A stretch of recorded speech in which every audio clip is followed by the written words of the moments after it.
it's me, Dana. And before we get started, I got a message to Dana. You know, I might not have made this video, but I don't think you've ever heard of what the Streisand effect is.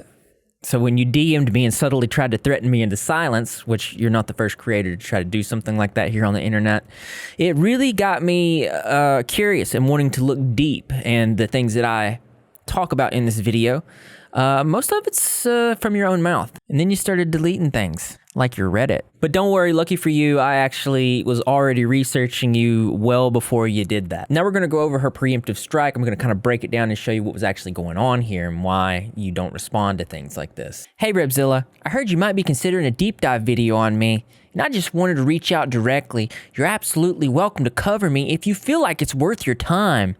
I know how the internet works. I'm not here to stop anyone from making content. So we gotta read between the lines here. The opening is meant to make them seem approachable and reasonable, that they won't be irrationally hostile at any pieces on them. That said, I do have a very large hate group that is committed to tearing me down, so I'd encourage you to fact check anything you come across. Yeah, you know, I really appreciate the help. So basically what this is called framing the narrative. By saying that she's got a large hate group, it sort of frames criticism against them as part of an organized smear campaign rather than legitimate concerns. And also something I've heard before. If you have any questions or want clarification on anything, I'm more than open to having a conversation. In my experience, the offer to ask questions and have clarifications on things is a strategic attempt to control the narrative. If she had just reached out to talk, I would have probably talked, but this is not what this is. This is loaded PR jargon where she wants to frame a narrative. I know my truth and I don't lose sleep over what other people choose to believe about me.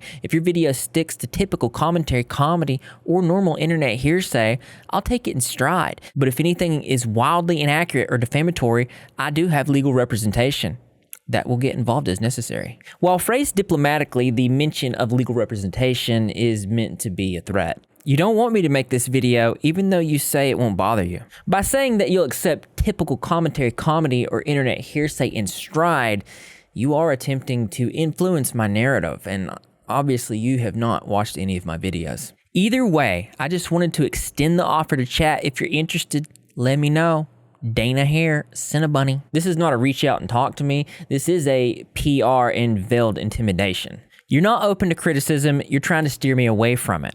Calling everyone a hate group is deflection. If multiple sources criticize you, it's not a hate group, it's a pattern. And then you try to silence me as if you're the first to try something like that here on the internet. You know, if this didn't bother you, you wouldn't have sent this message.